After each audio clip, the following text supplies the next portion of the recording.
Oi, pessoal, tudo bom? Então, vamos continuar falando sobre tabela periódica.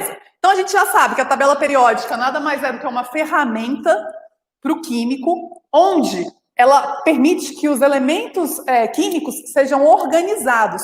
Então, é uma forma de organizar os elementos químicos, tanto pelas suas características quanto pelas suas propriedades.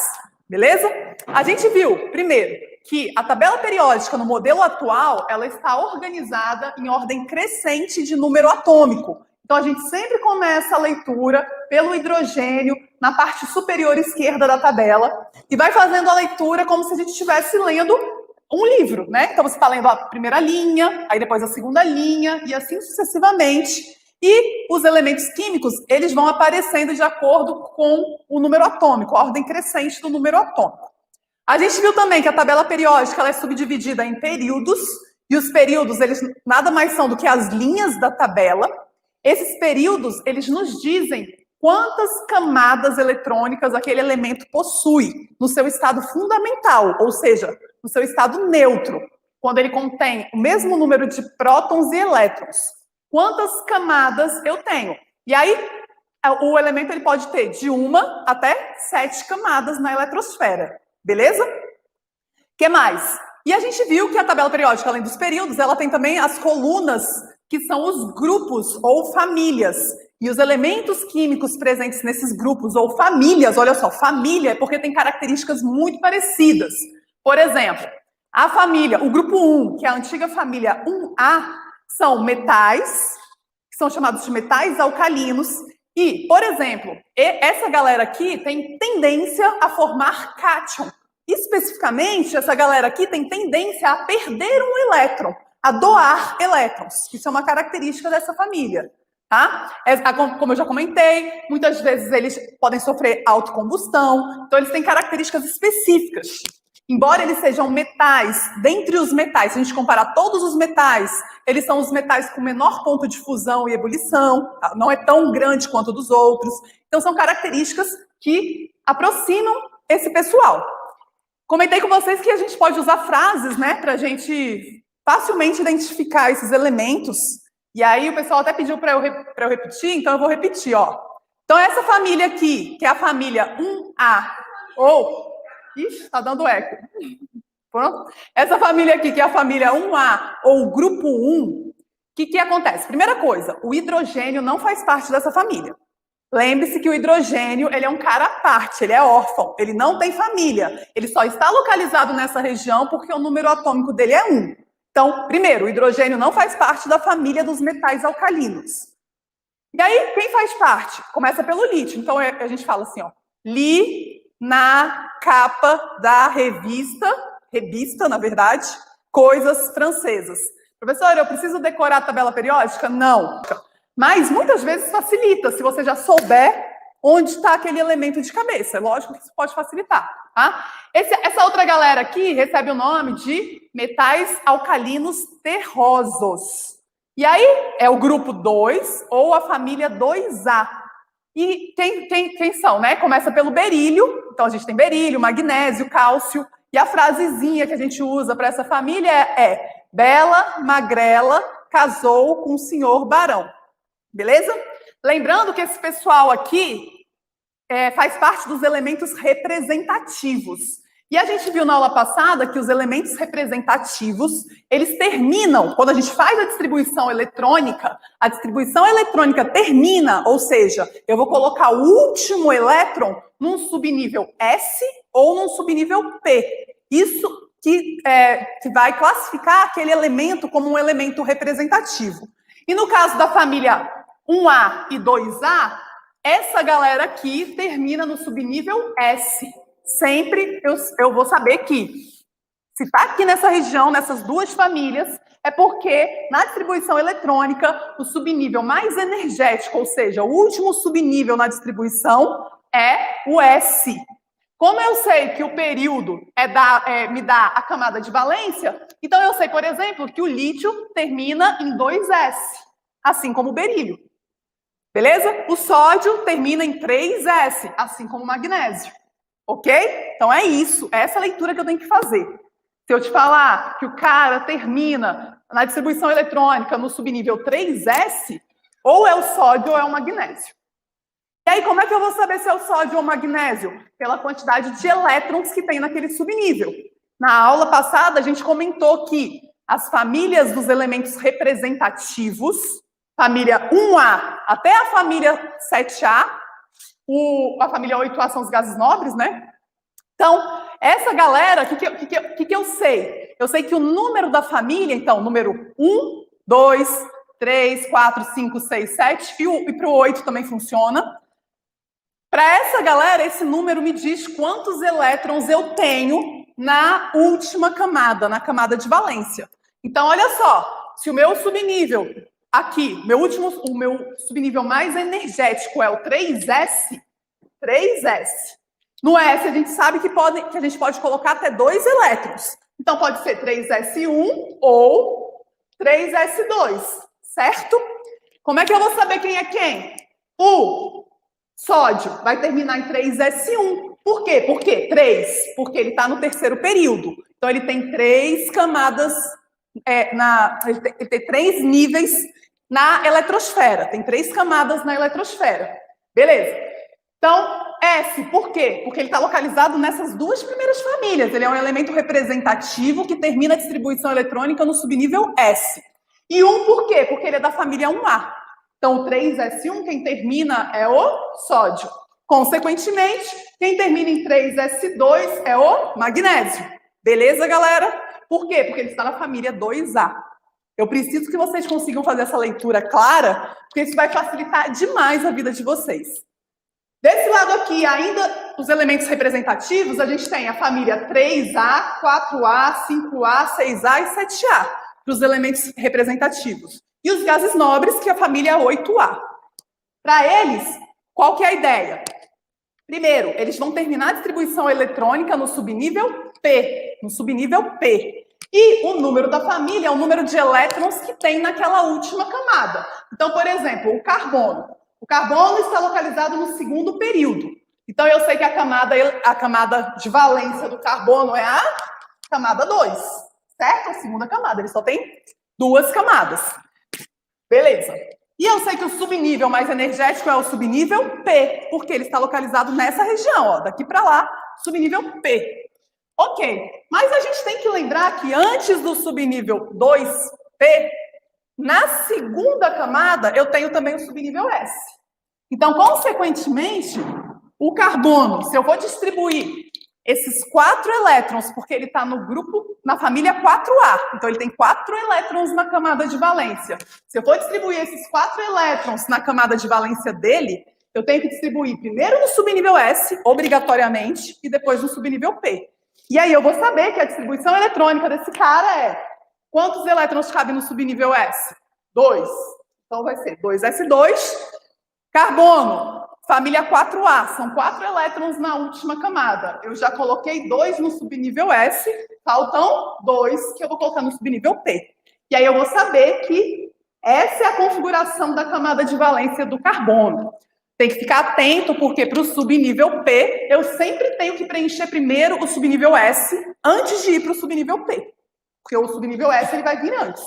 Para todos, ok? Beleza. Então, esses daqui são elementos representativos. E aí a gente tem os elementos de transição. Essa regra que a gente usa para os elementos representativos, do número de elétrons, não vale para os elementos de transição.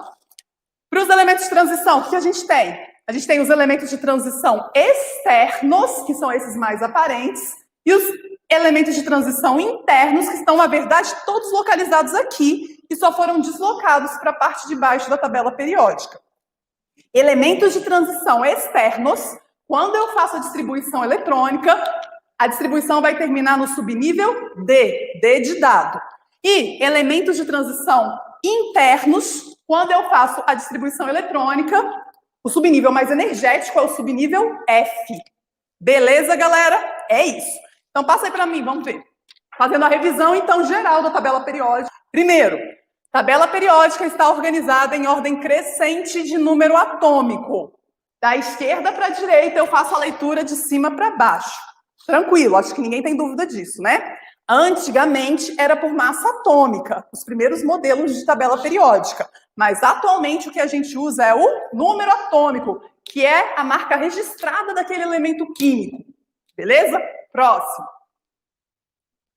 Ok, tabela periódica organizada em colunas e linhas. As linhas são os períodos, no total são 7 períodos, que vão nos dar a camada, o número de camadas que aquele elemento possui na sua eletrosfera. Ponto.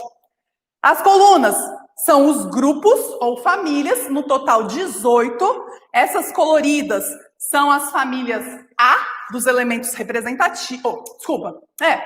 Dos elementos representativos. E essa cinza aqui no meio, a família B, a antiga família B, dos elementos de transição. E lembrando que ainda tem a galera que está aqui embaixo.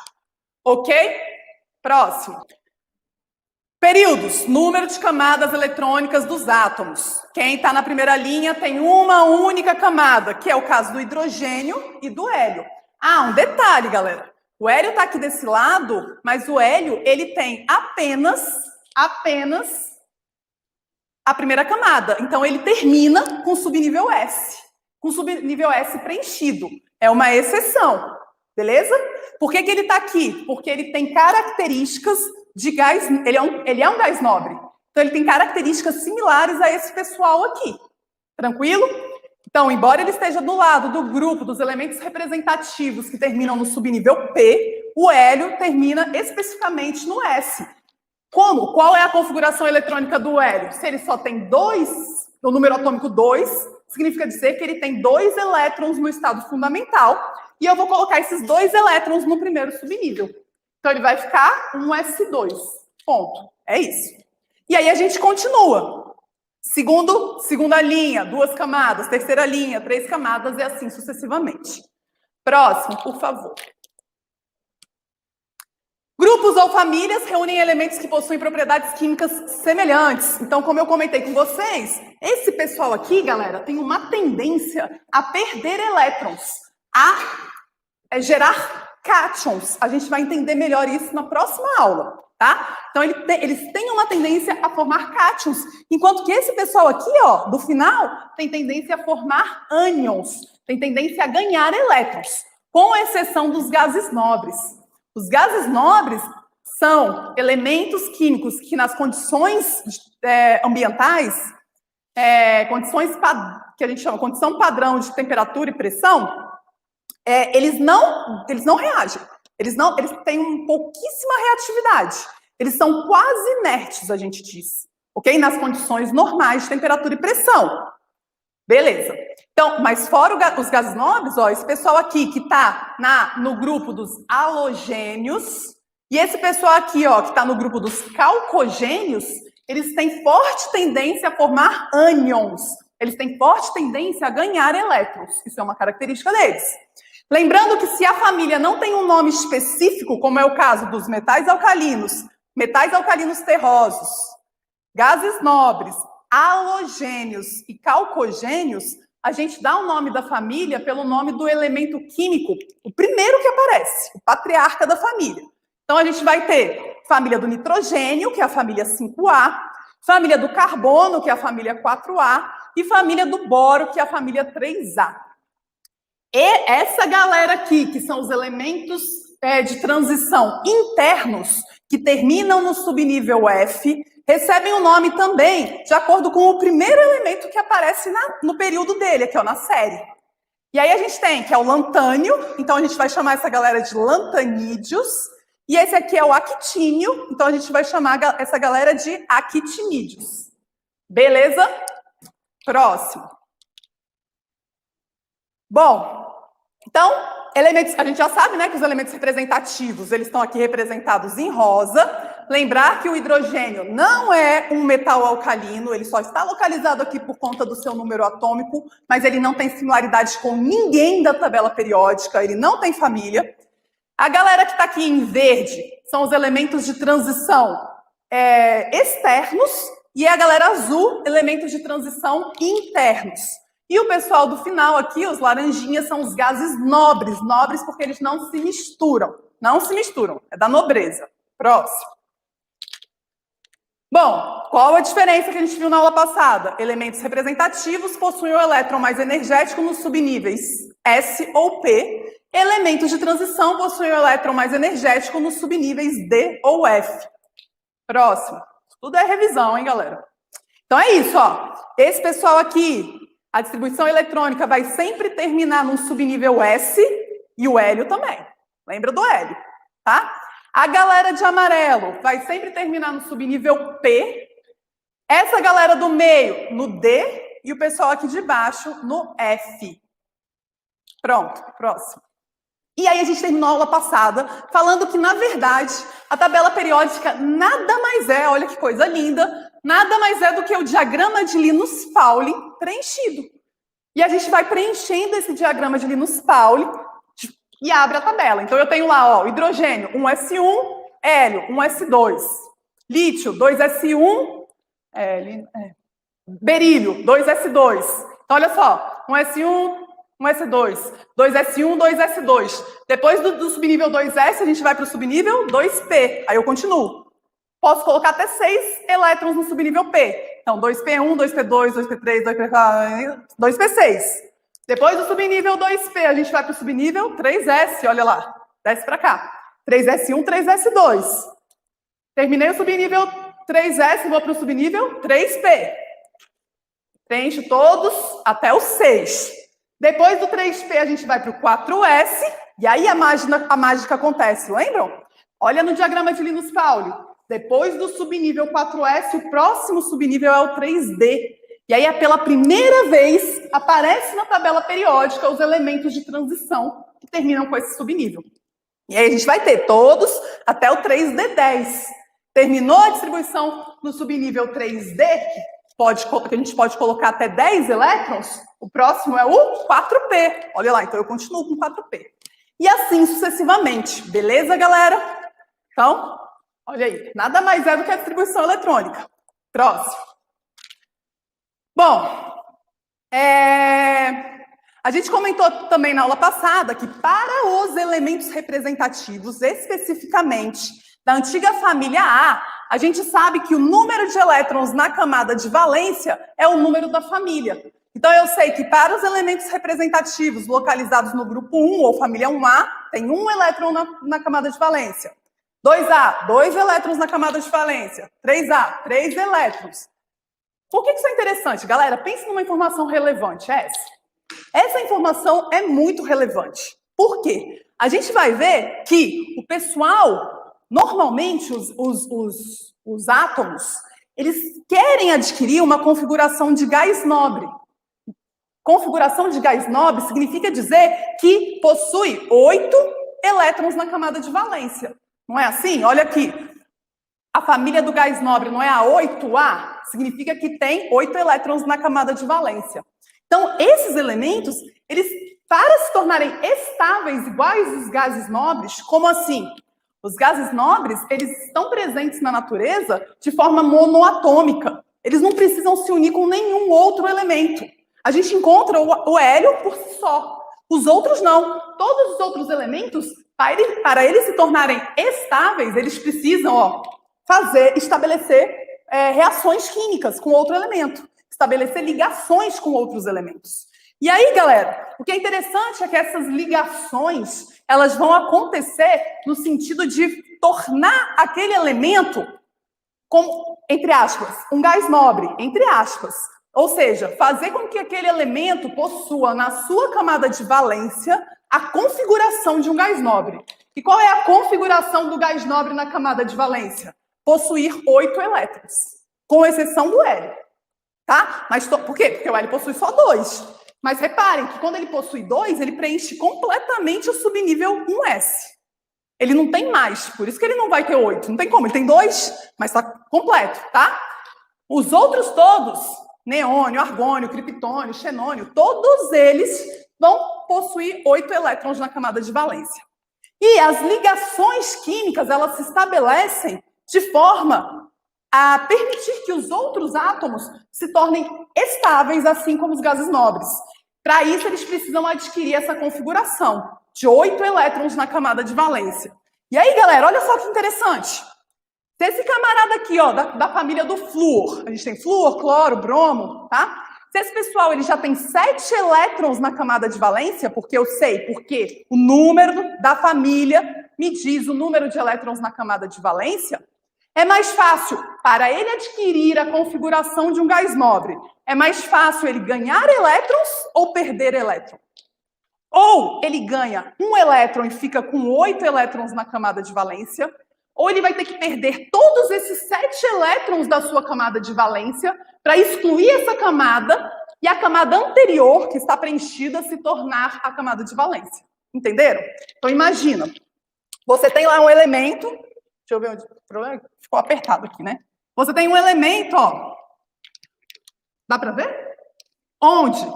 Aqui está preenchido. 7. Beleza. Aqui ele tem 7 elétrons na camada de valência. Para ele se tornar um gás nobre, concordam que ele só precisa receber mais um elétron e preencher essa camada? Porque ele vai ter uma configuração. Não é que ele vai se tornar um gás nobre, mas ele vai ter uma configuração de gás nobre. Concordam? Caso contrário, galera, ele ia ter que perder todo mundo dessa sua camada, todo mundo, para ficar com uma configuração similar ao hélio, que também é um gás nobre. Faz sentido? Não, é muito mais fácil ele só ganhar um elétron. Então, reparem que esse pessoal aqui, ó, para ele se aproximar de 8, é mais fácil ele ganhar. Agora, esse pessoal aqui, para ele se aproximar de 8, é mais fácil ele perder. Quer ver? Vamos imaginar o sódio. A configuração do sódio seria algo assim, ó. Primeira camada preenchida, segunda camada, 1, 2, 3, 4, 5. 8 elétrons preenchida. Terceira camada, ó, reparem que o sódio tem 3 camadas e é da família 1A. Então, eu sei que ele tem apenas um elétron nessa terceira camada. Ponto. Olha só, para ele se tornar, ter uma configuração de gás nobre, ou ele tem que ganhar 7 elétrons e preencher essa terceira camada, ou, simplesmente, se ele perde essa terceira camada, ele adquire uma configuração de gás nobre. Porque a penúltima camada dele já tem 8 elétrons. Então, concorda que para esse pessoal aqui é mais fácil perder elétrons e se tornar cátions, enquanto para esse pessoal aqui é mais fácil ganhar elétrons e se tornar ânions. Eles vão se tornar ânions para adquirir a configuração de um gás nobre? Tranquilo? Então, por isso que é interessante você ter em mente o que significa isso. Beleza? É interessante você saber que a família, o nome da família dos elementos representativos, o número, vai me indicar o número de elétrons na camada de valência. Porque assim você já sabe se aquele camarada, numa ligação química, ele vai ter uma tendência de doar ou de receber elétrons. Eu já sei que o sódio, o magnésio, o cálcio tem tendência a doar, a perder. Está muito longe deles. Eles teriam que adquirir, ó, 7 ou 6 elétrons se eles fossem receber. Então, é mais fácil eles perderem. Então, esse pessoal aqui gosta de doar elétrons nas ligações químicas. Enquanto que esse pessoal aqui, ó, dos halogênios e dos calcogênios, gostam de receber. Gostam de receber. Beleza? Bora, próximo. Bom, a tabela periódica, ela pode ser também... os elementos da tabela, na verdade, eles podem ser classificados também como metais e ametais. Então, olha só, galera. Esse pessoal aqui, que está todo nessa cor vermelho, terra, eles são metais, que é a grande maioria dos elementos químicos da tabela periódica. Ah, e o pessoal, os lantanídeos e os actinídeos? Também são metais. E essa outra galera aqui em amarelo, né? A gente tem os gases nobres e os ametais. Ametais ou não metais. Bom, aí a gente estava comentando que os elementos eles podem ser também classificados como metais e ametais. Bom, e aí a gente viu que a maioria da galera é metal, só que existe, eu vou passar aqui uma escadinha imaginária, ó. Uma escadinha imaginária na minha tabela periódica, que vai dividir o pessoal que é metal. E isso inclui, olha aqui, ó, meus elementos representativos, que estão aqui guardados, eu só não abri eles, tá? Eu tenho também essa última família, que a gente já sabe que é a família dos gases nobres, que são aquela galera que já é estável, então não precisa reagir. E esse pessoal aqui a gente vai chamar de ametal. Ametal ou não metal. Professora, se não me derem essa informação, como é que eu vou saber onde é que está localizada essa linha imaginária? Acompanhem comigo, galera. A seguinte frase vai te dizer: achem aí, sexto período, grupo 17, Astato. Acharam? Astato? Começa com ele aqui, ó. Até assim, Brasil. Até assim, Brasil. Aí eu acho exatamente quem é o metal e quem é o ametal. Então eu vou anotar aqui, ó. Até assim, Brasil. Daqui para lá, ó, todo mundo é ametal, inclusive esse pessoal da frasezinha. E para o outro lado, todo mundo é metal. E aí eu consigo fazer essa divisão na tabela periódica. Qual que é o interesse? Por que é interessante eu saber isso? Porque metais e ametais têm propriedades diferentes. E aí, de acordo com a localização dele na tabela periódica, eu já sei se ele é metal ou se ele é ametal, isso já me diz alguma coisa sobre eles. Algumas coisas, na verdade. Quer ver? Primeiro, metais. Característica de um metal. Metal, normalmente, a temperatura ambiente está em qual estado físico? Todos os metais, com exceção de apenas um, que é o mercúrio, cujo símbolo do mercúrio é Hg, o único metal líquido que a gente tem à temperatura ambiente. O único metal líquido à temperatura ambiente. O resto, galera, todo mundo aqui, ó, sólido à temperatura ambiente. Então, isso já é uma característica dos metais. Outra característica, me respondam. Metal é bom condutor de eletricidade de calor ou é mau condutor de eletricidade de calor? O metal é bom ou é mau condutor de eletricidade e calor? O que vocês acham? Bom, ótimo. É por isso que as panelas são feitas de metal, por exemplo. Porque é um bom condutor de calor. É por isso que os fios que estão na fiação das nossas casas são fios de cobre. E cobre é um metal. Cobre é um metal. Então, os metais, eles são bons condutores de calor e de eletricidade. É uma característica deles. Outra característica. Normalmente, para a maioria das vezes, os metais, eles possuem alto ponto de fusão e alto ponto de ebulição. Então, para eles saírem do estado sólido para o estado líquido, a gente tem que fornecer muito calor. Para passar do estado líquido para o estado gasoso, uma quantidade muito grande de calor. Então, ponto de fusão e ponto de ebulição, alto. Outra característica do metal. Metal, a gente não usa metal para fazer faca, lâmina de barbear, né? Por quê? Porque eles são maleáveis. A gente consegue formar lâminas com os metais.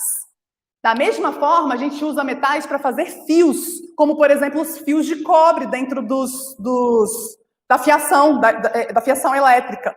Então, a gente diz que o metal ele é maleável.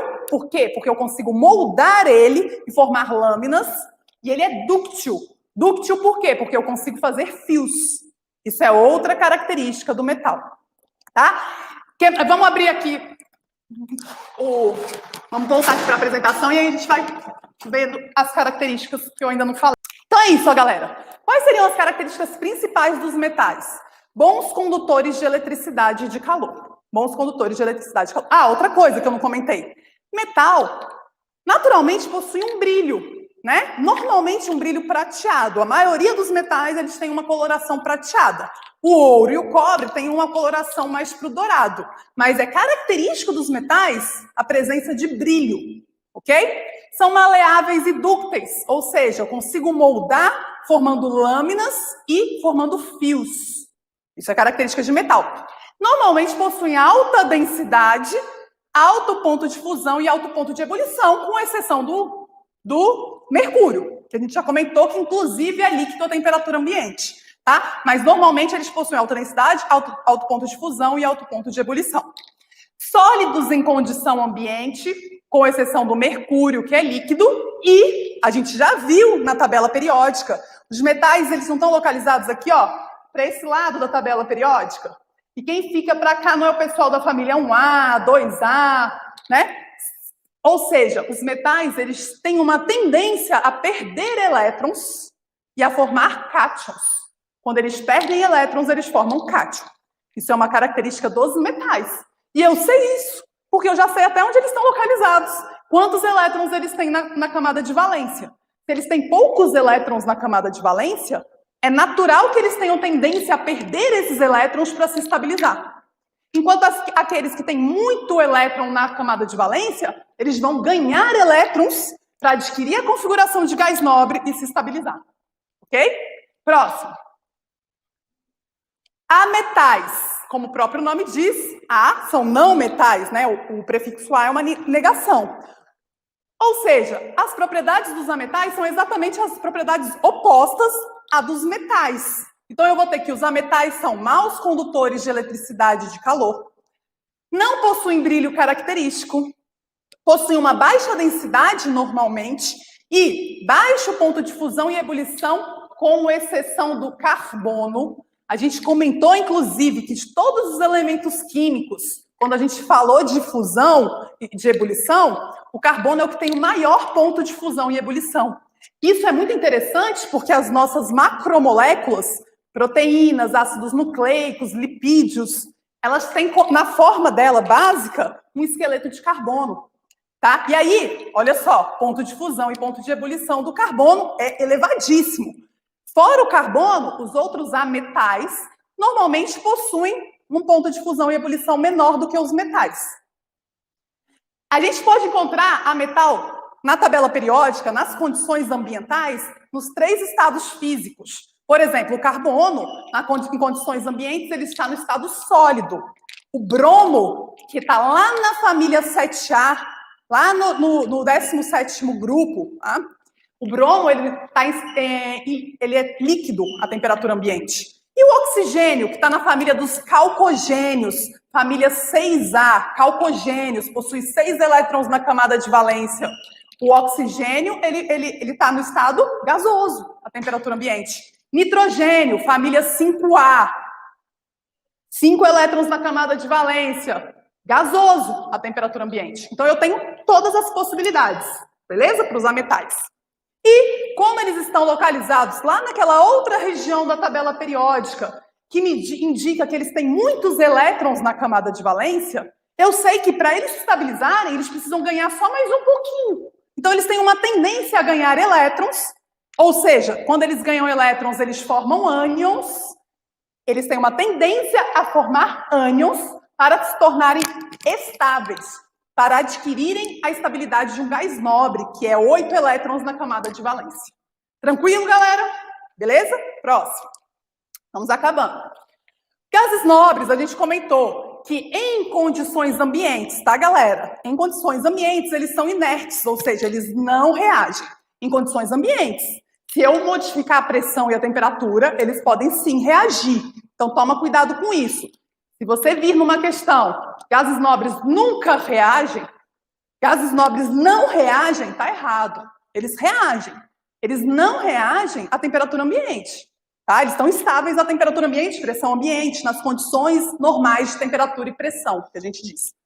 Então, não reagem, olha, o nome já diz, eles são nobres, a galera da nobreza não reage, não interage com o povão. Então, eles não reagem mesmo com a galera em condições ambientes. Possuem estabilidade na camada de valência, e essa estabilidade é dada justamente pelos 8 elétrons na camada de valência, com exceção do hélio. O hélio, ele possui só 2 elétrons na camada de valência e ele já está estável. Mas você tem que pensar, galera, que o hélio é esse camarada aqui, ó, que só tem 2 prótons. Se ele tem 2 prótons, significa dizer que no estado fundamental ele tem 2 elétrons. E esses 2 elétrons vão preencher completamente a primeira camada, a camada K, porque a gente sabe que só cabem 2 elétrons. Então ele tem uma camada preenchida. Por isso que ele também é um gás nobre. Entendido? Então, todos os gases nobres. Quem são os gases nobres? Hélio, Nélio, Arnaldo, crebaram a xerox do Rinaldo. Hélio, Nélio e Arnaldo crebaram a xerox do Rinaldo. E aí eu já sei de cabeça, olhando, que aquele camarada é um gás nobre. Com exceção do hélio, todos os demais possuem 8 elétrons na camada de valência. Família 8A. Família 8A. Só o hélio que possui 2, que é o máximo que ele vai comportar mesmo na primeira camada. Tranquilo? Vamos fazer uns exercíciozinhos aqui rapidinho, para a gente ver se vocês estão entendendo. Primeiro, exercício teórico. Julgue como verdadeiro ou falso. Átomos de um mesmo período possuem o mesmo número de camadas eletrônicas. Verdadeiro ou falso? Galera, me responda aí, por favor. Átomos de um mesmo período. O que é período? Período é a linha. Período é a linha. A linha me diz exatamente o número de camadas eletrônicas. Átomos de um mesmo período possuem o mesmo número de camadas eletrônicas. Galera que está no primeiro período possui uma camada. Galera que está no segundo, 2 camadas. E assim sucessivamente. Período, linhas. Períodos são as linhas. Grupos ou famílias, colunas. Período indica exatamente o número de camadas eletrônicas. O número de camadas na eletrosfera. 1 camada, 2 camadas, 3 camadas, até 7 camadas. Ponto. É isso que é o período. Isso é a coisa mais básica da tabela periódica. Mas nada é mais básico do que isso. B. Átomos de um mesmo período possuem o mesmo número de elétrons na camada de valência. E aí? Falso, né, galera? Quem possui o mesmo número de elétrons na camada de valência? Fecha aí para mim rapidinho de novo. Olha aqui, ó. Pros elementos representativos, átomos de um mesmo grupo ou da mesma família possuem o mesmo número de elétrons na camada de valência. Família 1A, o pessoal aqui possui 1 elétron na camada de valência. Família 2A, 2, 3, 4, 5, 6, 7, 8. Beleza? Então, para os elementos representativos, eu sei que a família, o número da família vai me indicar o número de elétrons na camada de valência. Próximo.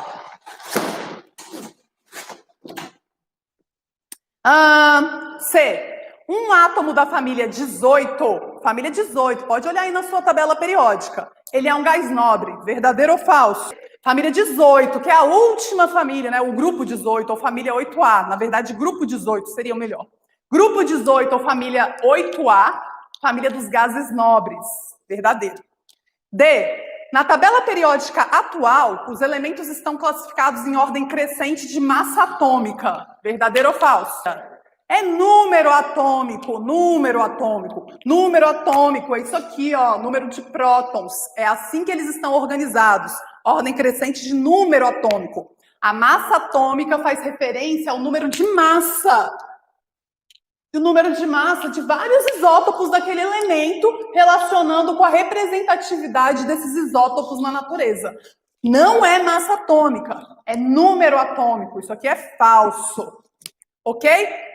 Tem pelo menos, eu acho que mais 2 ou 3 exercícios nessa apresentação que já está disponibilizada e eu quero que vocês façam. Galera, não tem como aprender isso se você não estudar. Eu não faço milagre. Não faço. Papai e mamãe que está assistindo aqui, ó, a aula junto, responsável, coloca o menino para fazer os questionários. Eu não faço milagre. Não tem como você aprender isso se você não praticar. É isso, galera. Então, até amanhã. Beijinhos e tchau, tchau.